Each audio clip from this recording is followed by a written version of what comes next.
Joining me now, Steve. Great to have you with us, man. Thanks, John. Thanks for having me on the show. So, Steve, let's get to New Zealand on Friday. This massacre, horrific event, crazy person, no doubt, 50 people dead. It didn't take the Democrats 15 minutes to start blaming Trump for this. What is the deal with these people? Well, look, they want to go fully to identity politics, and this is where they think they can, they can bang up the president. So you'll hear this chorus. I think what's interesting is, people ought to read this manifesto. You read the manifesto, you realize right away the guy's a very unstable guy. He's got tons of fantasy in there. He also calls himself an eco-fascist, and he relates to the country that he likes the politics most of is the Chinese Communist Party and China.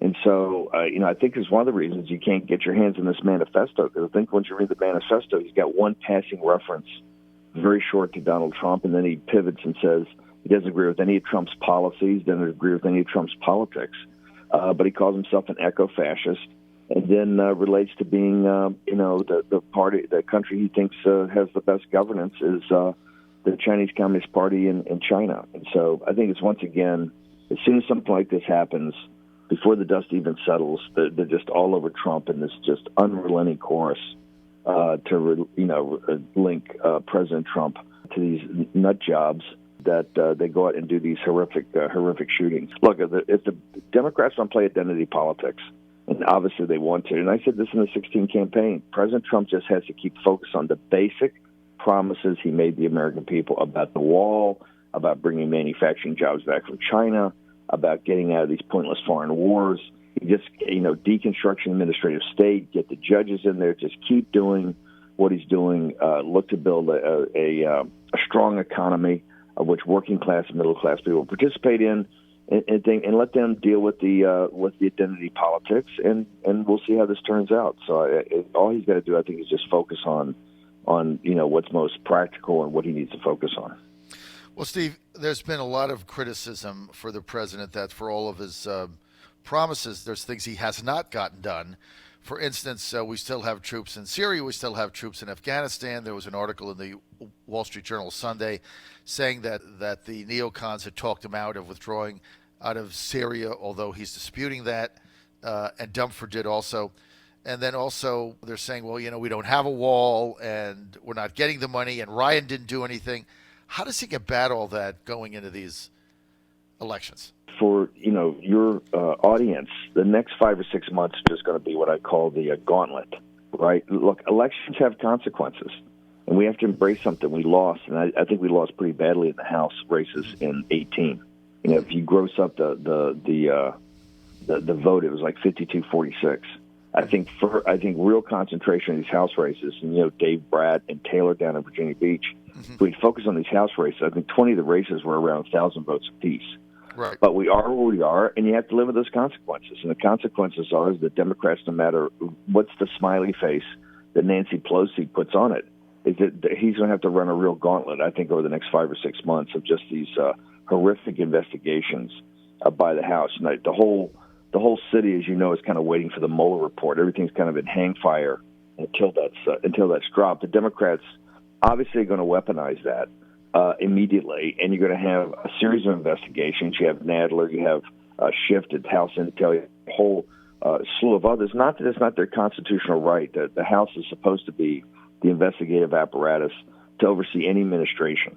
But here it looks like it's clearly going to be politicized, and to go after the president personally to ding him up to make his run in 2020 even more difficult. And so I think the first order of business, and that's what I tell people, it's tough to really start thinking seriously through 2020 until you figure out how you're going to get through this gauntlet. That being said, he's just got to hunker down and continue to hunker down and realize that there's, the establishment Republicans and even some people in his own administration are not exactly the guys that are men and women that are pushing forward for his basic policies.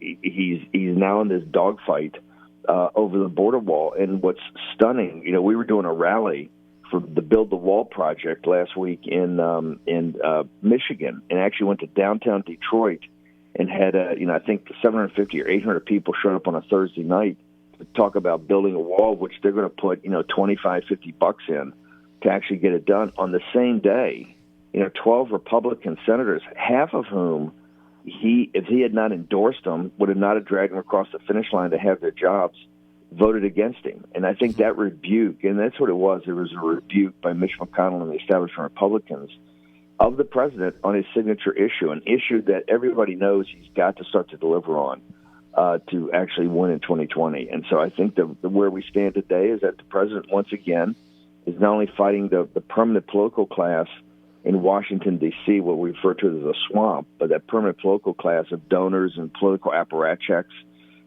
in the political class, he's also fighting the establishment elements of his own party while he's taking on the opposition party media and while he's taking on a new energized Democratic Party, the lead-in on AOC. As much as we can mock her for not knowing a lot, and she doesn't know a lot, and what she does know is basically wrong. She has energized, with her use of social media and other platforms and apparatuses, she has energized this base of the Democratic Party. And today, politics is about mobilization. It's not about persuasion. It's about mobilization, and they know how to mobilize. You're on the John Fredericks Radio Network. We're with Steve Bannon, former senior counselor to President Trump, and now he is the head honcho of a political action committee, a C4, called Citizens for the American Republic. You can follow them on Twitter at CitizensAR.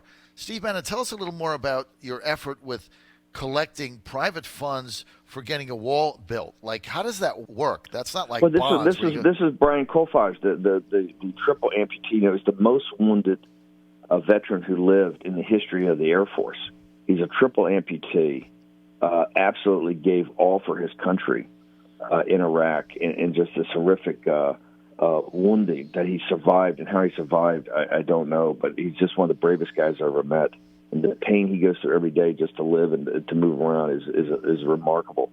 He's the guy that started in the frustration of President Trump being stopped by the Republican establishment and the Democrats in December. He started this thing on the funding site, GoFundMe, about funding the wall. And then he realized after he talked to some people that the money would just go to the Treasury. You couldn't designate it to the wall, so we flipped it. I helped him work to flip that. If people were interested, they would actually go build the wall. And he's raised, this is a guy that raised $20 million, then had to kind of go back and re-up it, of which, 90% of the people that he's contacted have re-upped. And I think by now he's contacted almost 80% of the people. So he's going around and raising other funds, and this is a citizen initiative to actually take action on private property in Arizona, New Mexico, and Texas. And it's going amazingly. We've retained the company that did the engineering work for the wall in Israel. We've had tons of volunteers say they want to come and help construct. They want to build building materials. We're going around the country and holding town halls to educate people on what the facts are about the wall. We've got Chris Kobach and Sheriff Clark and Congressman Tom Tancredo. The Angel moms and dads have all signed up. We got Brian Terry's family. His brother and sister were on the stage with us last week in Detroit. So it's really been a gathering place of all the people that are working hard. Brandon Darby, the Breitbart Texas editor, is part of this. It's people that have been kind of hardcore advocates for a southern border wall for a while, and it's come together. And this guy Kofage is just an American hero, and it's amazing the amount of progress we made. We've got a bunch of land in places like Texas, New Mexico, and Arizona that we're in negotiations for private property where we'll build a wall actually on the site. We'll build it for a fraction what the federal government can. Now, this is just to augment President Trump's, efforts, but President Trump is absolutely surrounded and trying to hammer through every day, whether it's through an emergency order, whether it's through additional appropriations, whether it's reprogramming certain dollars in the appropriations funds that he has the full authority to do to try to get some of the wall built. Particularly, he's focused on the Rio Grande Valley down in Texas.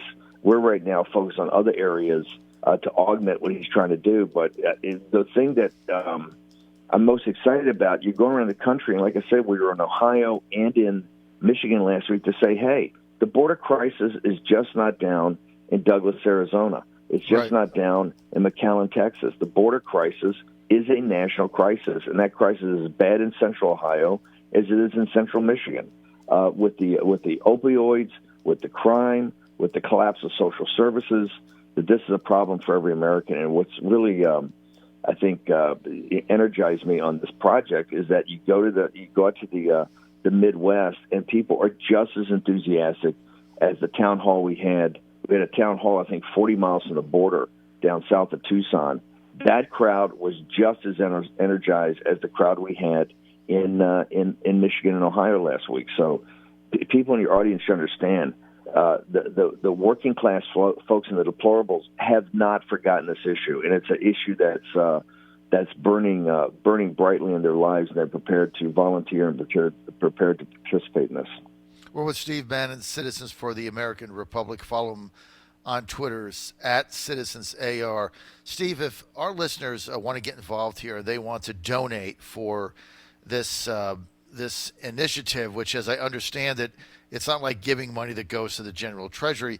You're giving money to the specific purpose of building a wall. Yeah, we're on private property. We're going to build a wall mile by mile. I mean, the first part we'll lock in is probably in New Mexico or Arizona, and you'll be able to see and participate in actually the building of this wall mile by mile.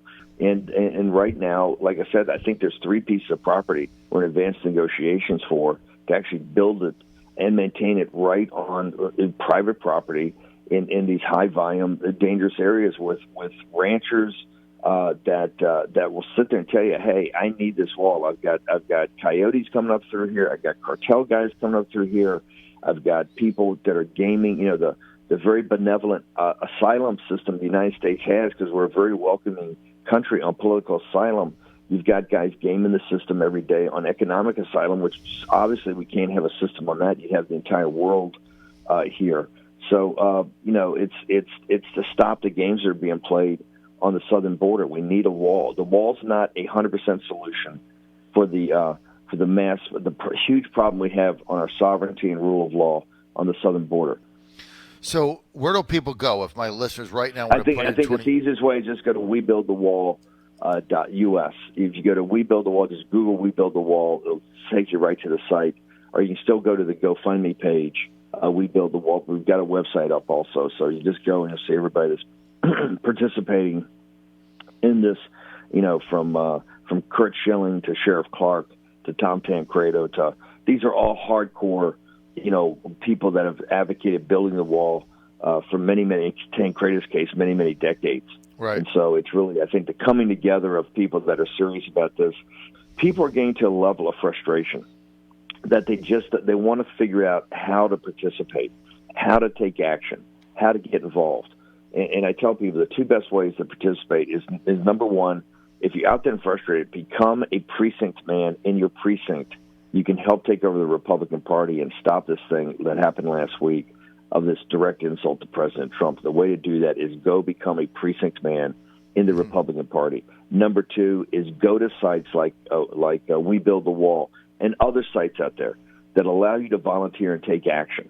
And taking action is sometimes just sitting at your home on your computer and help social media to blow out the message of these people. But there's many ways you can participate and start to take action. And I'm starting to feel the frustration as I go around the country and talk to people, either at CORE, which is this not-for-profit I have to kind of build the populist movement in this country, the Citizens of the American Republic, or on the wall situation, where the Trump supporters, the deplorables, the Tea Party elements in our country are getting increasingly frustrated when they look in Washington, D.C. and see how difficult it has been for President Trump to get things accomplished when he has this kind of wall of resistance, which is the permanent political class, the opposition party media, and now a re-energized progressive left.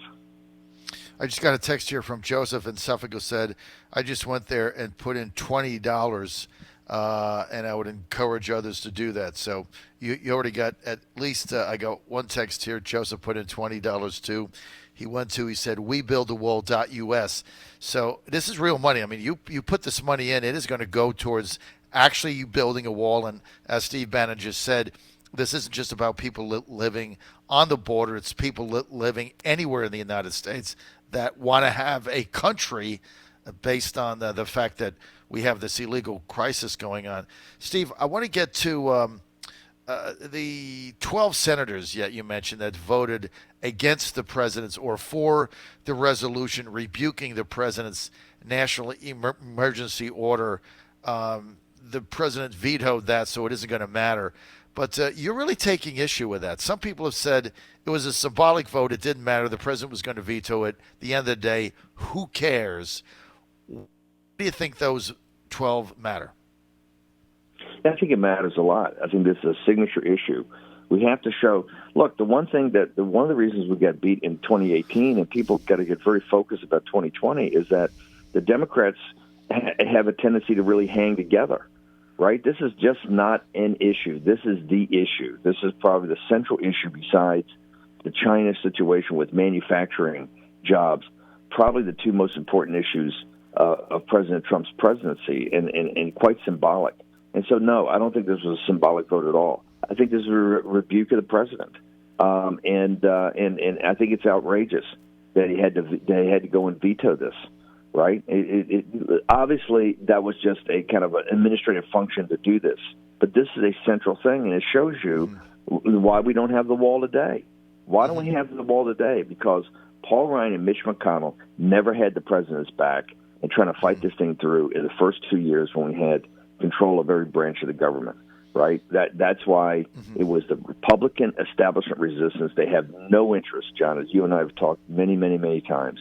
Between the Chamber of Commerce and the donor class, they have what they want is continued mass illegal immigration, to flood the zone with low-skilled workers, to have higher margins on jobs that require low-skilled workers. The same way that they're trying to, force more HB1 visas and force more legal immigration to put increasing pressure on tech workers. And we're never going to sort the problems out in this country in the inner cities with the African American and Hispanic middle class until we get full access to American citizens of every race, color, and creed to high technology and IT jobs in Silicon Valley. And we're not going to do that as you continue to press the legal immigration situation.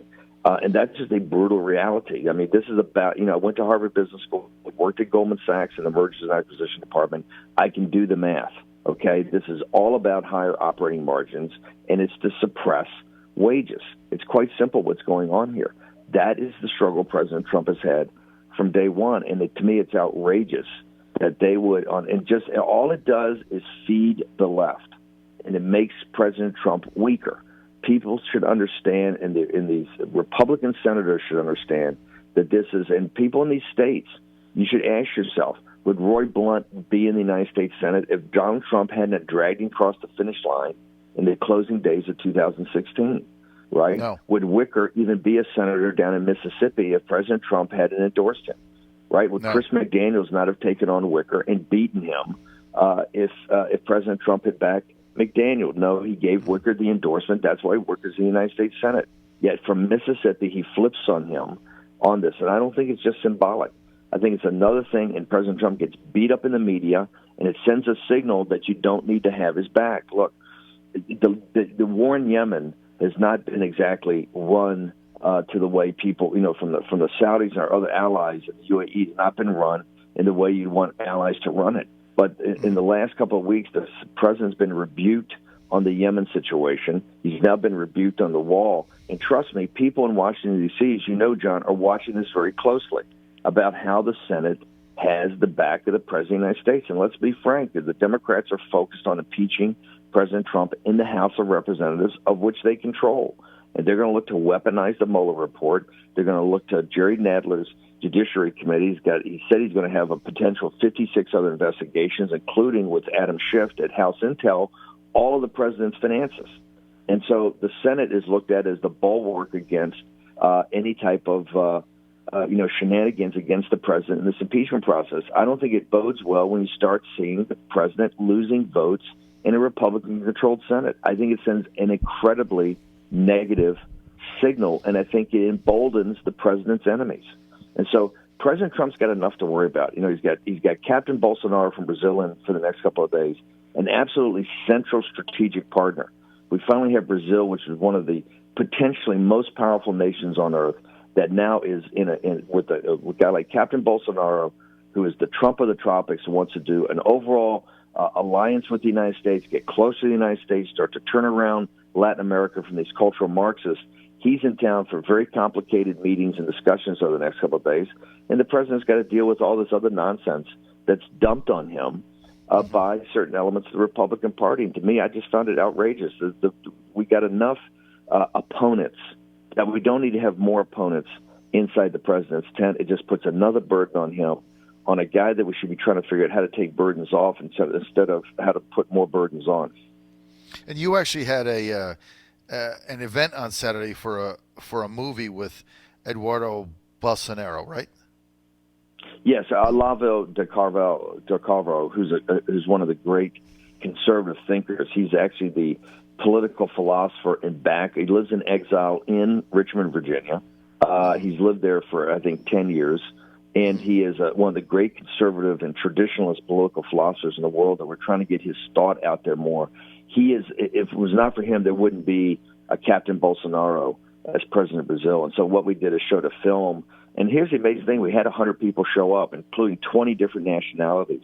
And it shows you that this populist, nationalist sovereignty movement is catching on worldwide, whether it's in Europe, whether it's in Latin America, whether it's in Asia. I just got back from 10 days in Japan. People in your audience should understand the deplorables and what the deplorables stand for. Working class people, middle class people, the people who play by the rules, pay the taxes, run civic society, are the volunteers, the silent majority, the little guy. This is a global movement now. There's a global movement of the silent majority. The little guy said, hey, we're tired of this. We're tired of this party of Davos elites that take all the economic upside from themselves and leave us in kind of this neo-feudalism. We want our countries back. We want to make our countries great again, whether that country is Brazil or Italy or Japan or the United States of America. And I think, and Olavo is one of the great thinkers in back of that. And here's what amazed me. On a Saturday afternoon at 6 o'clock, we had this place packed and had an incredible discussion afterwards. And, of course, Captain Bolsonaro sent Eduardo, who was just named the head of the foreign policy and national security for the Congress in Brazil, was there. And you got to tell you, the change in Brazil that's happened with Bolsonaro, who's the Trump of the tropics, has been quite amazing. They're in town for a few days to really show a new beginning of a new alliance with the United States. I think it's going to be quite powerful because I think Brazil is one of the great, with latent potential power in agriculture, in natural resources, and in a spirited people that want to become part of the capitalist mainstream. All right, we got to take off. I'm out of time. I want to thank Steve Bannon for being with us. Steve, great discussion. Thank you so much. Always enjoy your being on and your perspective. Follow Steve Bannon on Twitter, Citizens for the American Republic, at Citizens AR. Steve, thanks for being with us, sir. Thank you for the time. Thanks for having me on, John. Appreciate it.